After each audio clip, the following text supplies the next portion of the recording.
Repartja i zjarfikës në Shkodër ka përballuar një sezon të vështirë duke shuar mbi 350 raste zjarri gjatë verës. Tashmë rreziku i temperaturave ka rënë, thot drejtori i repartit zjarfikës Agim Punari, megjithatë ka një tjetër faktor risku, në stinin e vjeshtës dhe të dimrit, risku nga bombulat e gazit. Kemi pas rreth 350 raste, por janë kap shumë mirë. Tani stina e vjeshtës dhe e dimrit kemi problem tek bombulat e gazit në banesa.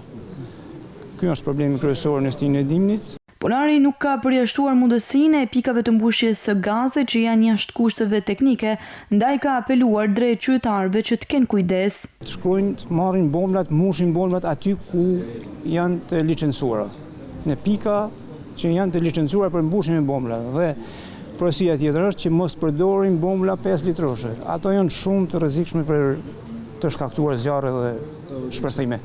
Shërbimi i zjarfikës apelon për më shumë kujdes dhe për informim të vazhdueshëm nga qytetarët për të shmangur ngjarje të rënda që mund të preken nga një pakujdesi e vogël. Kryesore mbetet mbushja e tyre në pikat të licencuara, si dhe kontrollet e vazhdueshme të bombulave.